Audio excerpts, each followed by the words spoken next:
अस्सलाम वालेकुम बच्चों। आज का हमारा टॉपिक है डायरेक्ट एंड इनडायरेक्ट नरेशन। ठीक है, इसको हम सिंपल से लफ्ज़ों के अंदर देखेंगे कि डायरेक्ट स्पीच क्या होती है और इनडायरेक्ट स्पीच क्या होती है। डायरेक्ट स्पीच वो होती है जिसके अंदर बोलने वाले के अल्फाज होते हैं वो सेम टू सेम बयान कर दिए जाते हैं। ठीक है, और इनडायरेक्ट स्पीच जो होती है वो होती है जिसमें बोलने वाले का मतलब जो है, यानी जो जिसके बारे में बात की जा रही है उसका उसकी बात का मतलब जो है वो अपने अल्फाज में हम किसी थर्ड पर्सन के सामने जब रखते हैं तो उसको हम इनडायरेक्ट स्पीच कहते हैं। ठीक है, अब हमारे पास आता है कि ये जो हमारे पास डायरेक्ट सेंटेंस आता है बना हुआ, इसके कुछ पार्ट्स हैं। ठीक है, इसके दो हिस्से होते हैं। एक हिस्सा जो है वो इन्वर्टेड कॉमास के बाहर लिखा जाता है और दूसरा हिस्सा जो है वो इन्वर्टेड कॉमास के अंदर लिखा जाता है। अब हम ये देखते हैं कि जो हिस्सा इन्वर्टेड कॉमास से बाहर लिखा जाता है उसे क्या कहते हैं और जो हिस्सा इन्वर्टेड कॉमास के अंदर लिखा जाता है उसे हम क्या कहते हैं।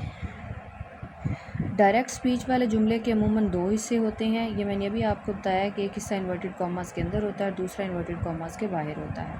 ठीक है, तो जो दूसरा हिस्सा उल्टे कॉमों के बाहर लिखा जाता है, जो हिस्सा उल्टे कॉमों के बाहर लिखा जाता है उसे हम रिपोर्टिंग स्पीच कहते हैं। यानी इन्वर्टेड कॉमास के बाहर जो हिस्सा लिखा जाता है उसे हम रिपोर्टिंग स्पीच कहते हैं। ये बिल्कुल छोटा सा होता है और स्टार्ट होता है ही सेड, दे से, ही से। ठीक है, तो ये यहाँ से स्टार्ट होता है। जो हिस्सा आपने इन्वर्टेड कॉमास के अंदर आपको लिखा हुआ नज़र आएगा उसे हम रिपोर्टेड स्पीच कहेंगे। रिपोर्टिंग स्पीच जो बिल्कुल छोटा सा हिस्सा होता है और ये एटलीस्ट जो है ना दो अल्फाज पे ही होता है मोस्टली। ठीक है, और उसके बाद जो होता है रिपोर्टेड स्पीच वाला हिस्सा वो ज़्यादा लेंथी होता है। ठीक है, तो अब उसने कहा डायरेक्ट स्पीच को इनडायरेक्ट स्पीच में तब्दील करते वक्त कुछ हम स्पेसिफिक चेंजेस करते हैं जिनको हम यहाँ पे पढ़ेंगे। फर्स्ट वन हमारे पास है चेंज ऑफ प्रोनाउन। प्रोनाउन का आपको पता है कि ये नाउन की जगह पे इस्तेमाल होता है। ठीक है, तो जब भी हमने इनडायरेक्ट में उसको करना है तो हमने प्रोनाउन को चेंज करना है। चेंज ऑफ टेंस और वर्ब, ये डिपेंड करता है कि आपके पास कौन सा टेंस है। मतलब अगर आपके पास सेंटेंस का एक हिस्सा जो है, यानी पहला पार्ट जो है जिसे हम रिपोर्टिंग स्पीच कहते हैं, वो अगर पास्ट टेंस में है तो इन्वर्टेड कॉमास के अंदर जो भी आपका पार्ट होगा उसको भी फिर आप पास्ट टेंस में ही चेंज करेंगे। ठीक है, नेक्स्ट आपके पास है चेंज ऑफ सर्टेन वर्ड्स। इसके अंदर कुछ मखसूस किस्म के वर्ड्स होते हैं, जैसे दिस को दैट के साथ आप चेंज कर सकते हैं। ये डिपेंड करता है कि आप किस टेंस के अंदर उसको डायरेक्ट से इनडायरेक्ट में लेके आ रहे हैं। ठीक है, अब हम चलते हैं। ये एक रूल दिया हुआ है, इसको पढ़ते हैं और इसमें देखते हैं। अगर फ़िक्रे के दूसरे हिस्से यानी रिपोर्टेड स्पीच, आपको मैंने बताया कि जो रिपोर्टेड स्पीच वाला हिस्सा होता है ये इन्वर्टेड कॉमास के अंदर लिखा हुआ होता है। ठीक है, तो इसे हम सेंटेंस का दूसरा पार्ट भी कहते हैं। ठीक है, इसमें फ़र्स्ट पर्सन से मुराद ये है कौन कौन से हैं वो यहाँ पे मेंशन है। आई है, माई है और मी है। ये क्या है, आपके फर्स्ट पर्सन है, इनको आपने याद करना है। और उसके बाद है वी, आवर, अस।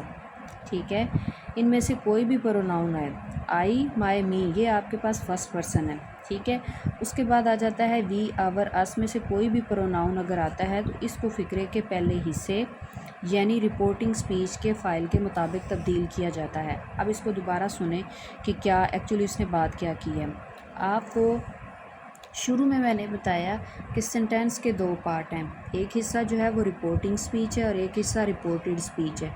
जो रिपोर्टिंग स्पीच है वो हमेशा से शॉर्ट पार्ट होता है। ठीक है, उसके अंदर कम से कम दो वर्ड्स जो होते हैं बस यही जो होते हैं, और जो दूसरा हिस्सा होता है वो लेंथी होता है।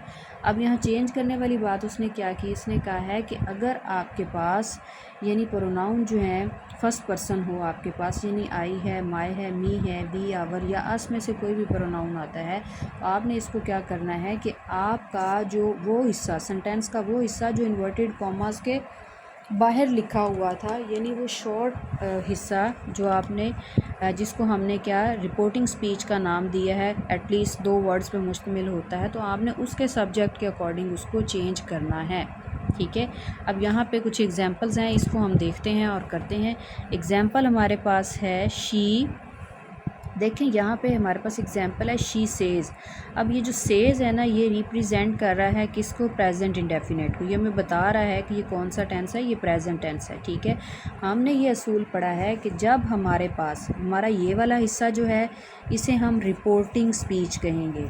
इसे हम क्या कहेंगे, रिपोर्टिंग स्पीच। ठीक है। और हमारा ये वाला हिस्सा जो है ये इन्वर्टेड कॉमास के अंदर है, इसे हम रिपोर्टेड स्पीच बोलेंगे, ठीक है। ये रिपोर्टेड स्पीच है। ये क्लियर हो गया। अब उसने क्या कहा है, जो पहला असूल हमें बताया, उसने कहा कि अगर हमारे पास फर्स्ट पर्सन यानी आई, माय, मी, वी, आवर, अस में से कोई भी प्रोनाउन आता है तो उसको फ़िक्रे के पहले हिस्से यानी रिपोर्टिंग स्पीच के सब्जेक्ट के अकॉर्डिंग चेंज करेंगे। इसको मैं दोबारा बता देती हूँ। यहाँ पे हमारे पास जो रिपोर्टेड स्पीच वाला हिस्सा है उसके अंदर सब्जेक्ट हमारे पास क्या है, फर्स्ट पर्सन है। इसको हम किसके अकॉर्डिंग चेंज करेंगे, इसको हम रिपोर्टिंग स्पीच जो हमारा डायरेक्ट सेंटेंस का पहला पार्ट है उसके सब्जेक्ट के अकॉर्डिंग चेंज करेंगे। आई जब शी के साथ चेंज होगा तो ये क्या बन जाएगा, हमारे पास शी ही आ जाएगा। शी सेज़, इन्वर्टेड कॉमर्स ख़त्म करेंगे तो हम यहाँ पे क्या करेंगे, दैट लगा देंगे। शी सेज़ दैट, शी यहाँ पे लगा हुआ है आपके पास हेल्पिंग वर्ब एम, ठीक है।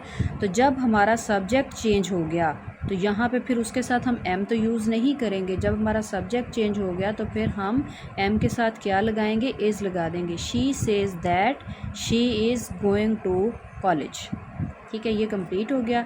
नेक्स्ट एग्जांपल देखें, she says I learn my lesson daily. यहाँ पे भी हमारा जो प्रोनाउन है वो क्या है, फर्स्ट पर्सन है, तो ये भी हमारे शी के अकॉर्डिंग ही चेंज हो जाएगा। शी सेज़, आपने जब इन्वर्टेड कॉमास ख़त्म करने तो आपने वहाँ पे दैट लगा देना। शी सेज़ दैट शी, अब आपको पता है कि जो प्रेजेंट इंडेफिनिट टेंस है उसके अंदर हम क्या करते हैं, फर्स्ट फॉर्म के साथ एस या एस का इजाफा करते हैं, ठीक है।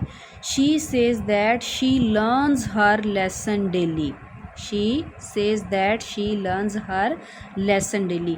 इसके अंदर क्या था कि ये प्रेजेंट कॉन्टीन्यूस, पहला हिस्सा जो है वो प्रेजेंट इंडेफिनिट टेंस का था और दूसरा हिस्सा जो है वो प्रेजेंट कॉन्टीन्यूस टेंस का था, ठीक है। इसलिए वहाँ पे हमने जो वर्ब की फॉर्म है वो उसके अकॉर्डिंग ही लगाई है। अब यहाँ पे क्या है, यहाँ पे she says I learn my lesson daily, ये पूरा का पूरा सेंटेंस प्रेजेंट इंडेफिनिट को जाहिर कर वर्ब की फ़र्स्ट फॉर्म लगी हुई है। तो जब हम इसको इनडायरेक्ट में चेंज करेंगे तो हम लर्न के साथ एस का इजाफा करेंगे, लर्न्स आ जाएगा। She says that she learns her lesson daily. Next हमारे पास है ही सेज़, ठीक है। आई वाले हमने दो कर ली है तो उसके बाद क्या आ जाता है हमारे पास, my. He says my father is very kind to me, ठीक है। He says that, inverted commas ख़त्म किए, दैट आ गया। ही सेज़ दैट, अब यहाँ पे जो माई है इसको हमने किसके अकॉर्डिंग चेंज करना है, ही के अकॉर्डिंग चेंज करना है, ठीक है। He says that his father is very kind to him. अब यहाँ पे हमारे पास जो डायरेक्ट था उसके अंदर मी था, ठीक है। सिर्फ हमारा जब ये इन्वर्टेड कॉमास के अंदर जो हमारा हिस्सा है जिसको हम रिपोर्टेड स्पीच कहते हैं, यहाँ से एक सब्जेक्ट हमने चेंज किया तो उसके अकॉर्डिंग फिर हमने क्या किया, माए को ही के अकॉर्डिंग चेंज कर दिया तो वो हिज आ गया। उसके बाद फादर इज़ वेरी काइंड, ठीक है, टू भी उसी तरह से रह जाएगा। जब यहाँ पे आपके पास हिज आ गया है तो मी का कोई कंसेप्ट नहीं बनता, तो यहाँ पे हम इसको किसके साथ चेंज कर देंगे, हिम के साथ चेंज कर देंगे, ठीक है। He says that his father is very kind to him. तो ये यहाँ तक क्लियर हो गया। अब हम देखते हैं कि सेकंड पर्सन अगर आता है तो उसको हम किस तरह से लेके चलते हैं। अगर फ़िक्रे के दूसरे हिस्से यानी रिपोर्टेड स्पीच में सेकंड पर्सन या यू और आए तो फिर हम उसको किसके अकॉर्डिंग जो है वो चेंज करते हैं, ठीक है। ये हम इस एग्जांपल के अंदर देखते हैं।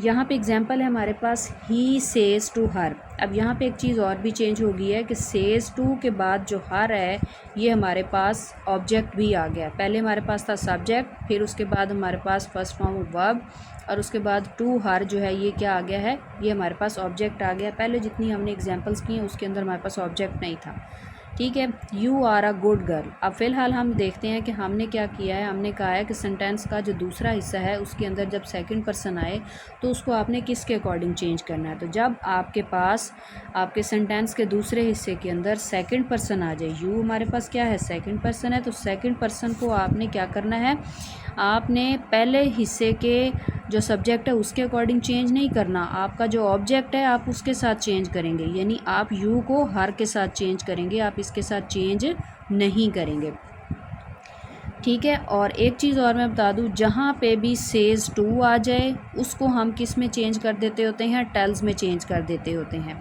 ठीक है। He says to her you are a good girl, ठीक है। चेंज जब करेंगे तो ये सेज टू जो है ये चेंज हो जाएगा टेल्स में, ही टेल्स हर, ठीक है, टू ख़त्म हो जाएगा, he tells her, inverted commas ख़त्म करेंगे दैट आ जाएगा, यू को हर के अकॉर्डिंग चेंज करेंगे तो हमारे पास शी आ जाएगा, he tells her that she. जब यहाँ पे सब्जेक्ट चेंज हो गया तो आर की जगह हेल्पिंग वर्ब भी चेंज हो जाएगा, she is a good girl, ठीक है। नेक्स्ट हमारे पर फिर है she says to me you should learn your lesson. अब एक तो था जो उसमें जिसके अंदर इज़ आर एम लगा के दे दिया, अब इसके अंदर आपके पास इज़ आर एम नहीं है लेकिन आपके पास ये सेकंड पर्सन के साथ ही है, तो इसको यहाँ पे हमारे पास सेकंड पर्सन आता है यू और हमारा ऑब्जेक्ट है मी, तो यू को किसके अकॉर्डिंग चेंज करेंगे, मी के अकॉर्डिंग चेंज करेंगे।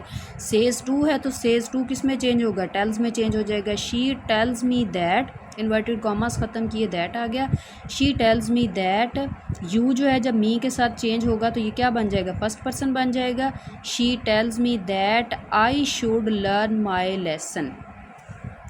यहाँ पे एक नोट है कि अगर फ़िक्रे के पहले हिस्से में कोई ऑब्जेक्ट ना हो तो यू या यूअर को फर्स्ट पर्सन में तब्दील कर दिया जाता है, ठीक है। यानी उसने क्या कहा है कि अगर आपके पास, यानी यहाँ पे जैसे हर था या मी था, वो कहते हैं कि अगर सेंटेंस के पहले हिस्से में कोई भी ऑब्जेक्ट ना हो तो यू या यूअर जो है उसको किस में चेंज कर दिया जाता है, फर्स्ट पर्सन में, ठीक है। अब यहाँ पे एक एग्जांपल दी हुई है हमारे पास, he says you are a good girl. अब यहाँ पे ना तो उसने सेज टू लिखा हुआ है और ना हमारे पास ऑब्जेक्ट है। जब ऑब्जेक्ट यहाँ पे नहीं है तो आपका जो फर्स्ट पर्सन है सॉरी सेकंड पर्सन जो है वो किस में चेंज हो जाएगा, फर्स्ट पर्सन में चेंज हो जाएगा ऑटोमेटिकली। ही सेज वैसे का वैसे आ गया, इन्वर्टेड कॉमास ख़त्म किए तो दैट आ गया। यू हमने अभी असूल पढ़ा है इसका कि यू जो है ये किसके साथ चेंज हो जाएगा, यू सेकंड पर्सन है, ये फर्स्ट पर्सन के साथ चेंज हो जाएगा आई के अंदर, ठीक है। तो जब हम यहाँ पे आई लगा देंगे तो आर की जगह पे हमारा जो हेल्पिंग वर्ब है वो भी चेंज हो जाएगा, I am a good boy. Next देखें, अगर फ़िक्रे के पहले हिस्से का फ़ाइल फर्स्ट पर्सन हो तो यू या यूअर को तब्दील ही नहीं किया जाता, ठीक है। अब यहाँ पे हमारे पास क्या रूल आ गया है, यहाँ ये आ गया है कि अगर आपके पास सेंटेंस का जो पहला हिस्सा है जो इन्वर्टेड कॉमास के बाहर लिखा हुआ होता है उसमें आपके पास आपका सब्जेक्ट है फर्स्ट पर्सन, तो फिर क्या किया जाता है, आपके पास सेंटेंस के दूसरे हिस्से में अगर सेकंड पर्सन आ रहा है तो फिर उसको हम चेंज नहीं करेंगे।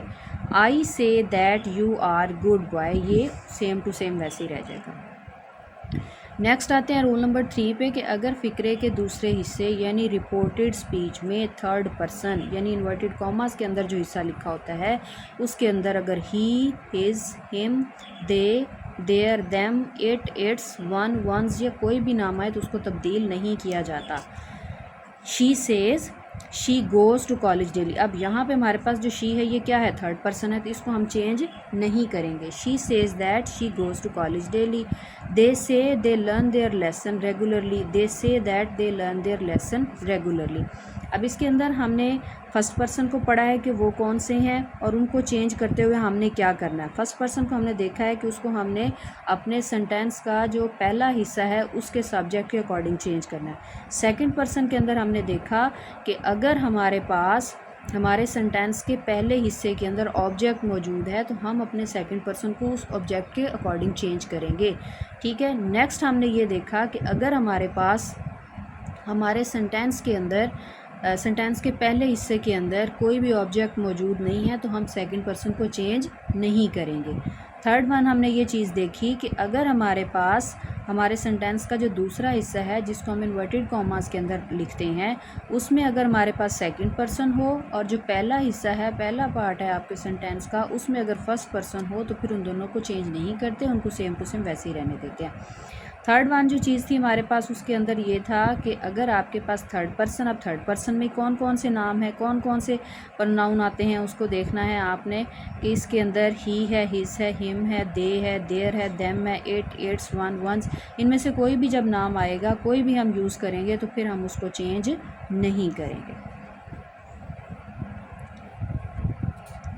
ये एक्सरसाइज नंबर 1 जो है इसको भी मैं सॉल्व करके दे देती हूँ आपको, तो आपने इसकी प्रैक्टिस करनी है।